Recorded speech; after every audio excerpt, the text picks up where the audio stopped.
Ravi de vous retrouver sur Arte pour ce nouveau numéro du Dessous des cartes. On commence cette émission avec une chouette effraie. Cet animal nocturne aux cris particuliers, voire effrayants, d'où son nom, qui se distingue par son plumage clair, présente sur la quasi-totalité des continents. Une espèce protégée depuis 1976, très sérieusement menacée de disparition. Pourquoi? Eh bien parce que 20 000 chouettes effraies seraient tuées chaque année sur les routes de France, d'après la LPO. La chouette vole à trop basse altitude quand elle chasse la nuit.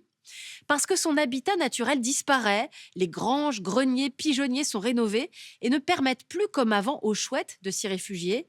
Parce que les espaces boisés, les prairies se font de plus en plus rares, ce qui entraîne aussi la disparition des petits rongeurs qui servent d'aliment aux chouettes.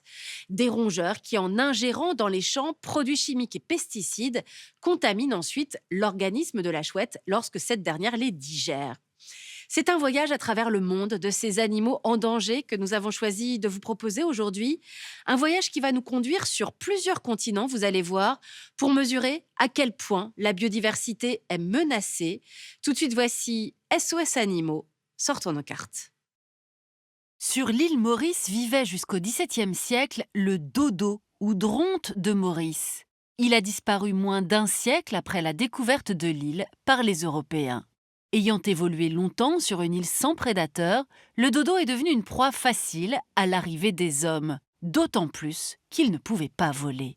Aujourd'hui, il est l'emblème national de l'île Maurice, présent sur les billets, certains timbres et les produits touristiques. Mais surtout, le dodo est un des symboles de la disparition des espèces du fait de l'activité humaine. Une disparition des animaux qui aujourd'hui se fait de plus en plus inquiétante. Regardons d'abord la diminution des espèces en nombre d'individus. Selon le WWF, les populations de vertébrés étudiées sur plusieurs décennies, poissons, oiseaux, mammifères, amphibiens et reptiles, ont chuté de 73% en moyenne entre 1970 et 2020. Le déclin selon les régions est le suivant. En Amérique latine et aux Caraïbes, le nombre d'individus des populations de vertébrés sauvages a diminué de 95%.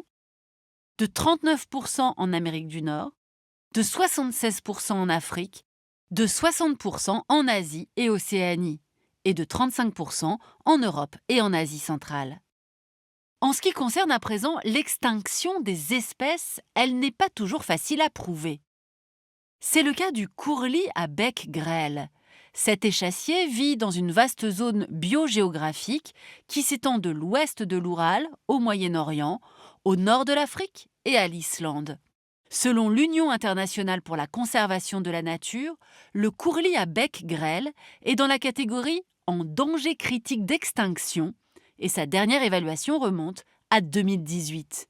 Mais selon une étude publiée dans la revue ornithologique Ibis, il est très probablement éteint.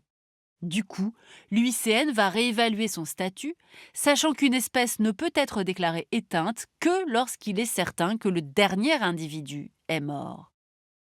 En fait, l'UICN publie une liste rouge qui permet de faire un état des lieux de la biodiversité dans le monde. Cette liste compte 9 catégories et une espèce est considérée comme menacée d'extinction si elle est classée dans les catégories vulnérables, en danger et en danger critique. Chez les vertébrés, on observe que une espèce de mammifère sur 4 est menacée d'extinction, une espèce d'oiseau sur 8, une espèce de reptile sur 5 et plus d'une espèce d'amphibien sur 3. C'est en Indonésie que l'on trouve le plus grand nombre d'espèces animales menacées, vertébrées et invertébrées. Viennent ensuite dans l'ordre les États-Unis, l'Australie, le Brésil, le Mexique, l'Inde, Madagascar, la Chine, la Malaisie et la Colombie. Dans les 30 pays où l'on compte le plus d'espèces animales menacées, on retrouve 4 pays de l'Union européenne, l'Espagne, la Grèce, l'Italie et le Portugal. La France métropolitaine est quant à elle 31e. Si l'on prend à présent l'exemple du vison d'Europe, il était largement répandu en Europe depuis l'Oural jusqu'à l'Atlantique. Mais depuis le milieu du 19e, l'aire de répartition du vison a diminué de plus de 85% et aujourd'hui il est classé en danger critique d'extinction. Sa présence est désormais limitée à quelques populations isolées en Russie, en Roumanie, dans le delta du Danube, en Ukraine, dans le delta du Dniestre, et en Estonie, où il a été réintroduit sur l'île Youmaa en 2000. La présence du vison d'Europe est également limitée dans le nord de l'Espagne et le sud-ouest de la France. En France, il n'est plus présent que dans 7 départements contre 40 à la fin du 19e. Il est protégé sur l'ensemble du territoire national depuis 2007. On l'aura compris, les diminutions ou disparitions d'espèces sont nombreuses à travers le monde, même s'il n'est pas toujours facile de les évaluer. Alors quelles sont les causes de ces disparitions et surtout, comment lutter? C'est ce qu'on va voir maintenant. Les causes d'effondrement des espèces sont variées. En premier lieu, on trouve le changement d'utilisation des terres et des mers, notamment par l'agriculture et l'urbanisation, qui conduisent à la dégradation ou la perte de leurs habitats. On trouve également l'exploitation directe via la chasse ou la pêche. Les autres causes principales d'effondrement des espèces sont les changements climatiques, la pollution, ainsi que l'apparition d'espèces exotiques envahissantes. La plupart de ces facteurs se combinent chez les amphibiens. En effet, il s'agit du groupe de vertébrés le plus préoccupant, avec 41% des espèces menacées. Les plus grandes concentrations d'espèces d'amphibiens menacés se trouvent dans les Caraïbes, en Amérique centrale, dans les Andes tropicales, mais aussi dans quelques zones d'Afrique subsaharienne, à Madagascar, au sud-ouest de l'Inde, au Sri Lanka, en Chine et au Vietnam. Par ailleurs, ces animaux respirant par la peau, ils sont particulièrement vulnérables aux changements de température et d'humidité, ainsi qu'à la pollution. À présent, intéressons-nous à la morue, ou cabillaud, l'un des poissons les plus appréciés en Europe. Du fait de la surpêche, la morue d'Atlantique est classée comme vulnérable dans la liste rouge de l'UICN. Si elle venait à disparaître, fini le traditionnel fish and chips au Royaume-Uni, ainsi qu'une partie de la cuisine portugaise ou encore l'huile de foie de morue. Mais les animaux ne servent pas que de nourriture aux humains. Ils ont d'autres rôles bien sûr, et c'est ce qu'on va voir maintenant. Ainsi, dans la forêt atlantique brésilienne, les populations de grands animaux frugivores, tapirs, toucans, tamarins, cerfs, disparaissent en raison de la chasse et du commerce illégal. Ce sont des animaux qui mangent des fruits mûrs et qui jouent un rôle essentiel dans la dispersion des graines. Ils permettent ainsi le renouvellement des arbres à grosses graines, principalement des feuillus de grande taille, qui stockent davantage le carbone. Dès lors, lorsque ces grands animaux sont chassés et que leur population diminue, ils n'assurent plus la fonction de dispersion des graines et les arbres disparaissent. Du même coup, la forêt perd de sa capacité à stocker du carbone et à produire de l'oxygène, aggravant ainsi le changement climatique. Heureusement, pour protéger les animaux menacés, il existe des accords internationaux et des politiques de conservation. Voyons lesquels. Concernant les accords entre États, tout d'abord. La Convention sur le commerce international des espèces de faune et de flore sauvages menacées d'extinction, ou CITES, a été signée en 1973 à Washington. Entrée en vigueur 2 ans plus tard, elle compte désormais 184 pays, ainsi que l'Union européenne.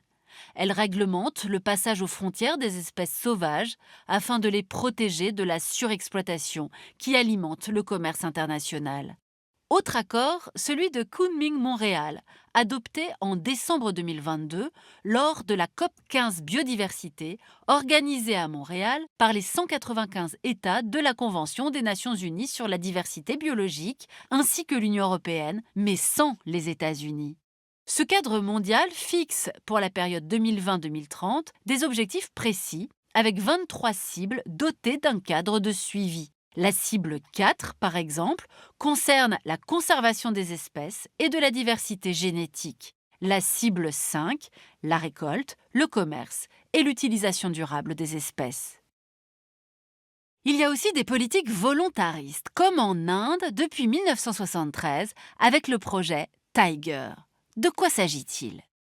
L'Inde abrite les 3/4 de la population mondiale de tigres dans 18 États. Le tigre est classé dans la catégorie en danger par l'UICN. L'aire de répartition du tigre a augmenté, passant de 106 330 km² en 2006 à 138 200 km² en 2018, soit une hausse de 30% en un peu plus d'une décennie.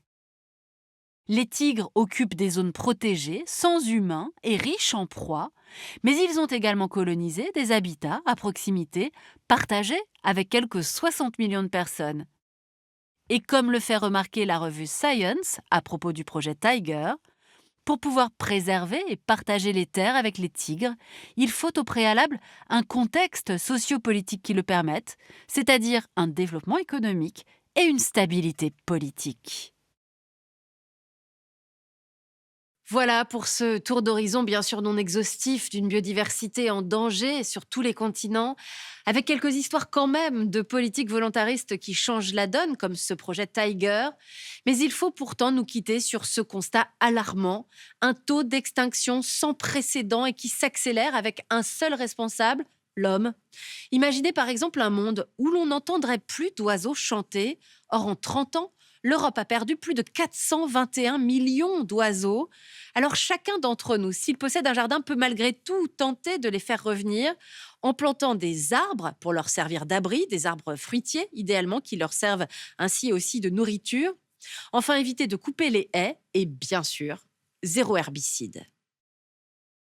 Pour aller plus loin, cet ouvrage, Géographie des animaux, de la zoogéographie à la géopolitique. Ainsi s'achève ce nouveau numéro du Dessous des cartes. Rendez-vous bien sûr la semaine prochaine, même endroit, même heure. À bientôt.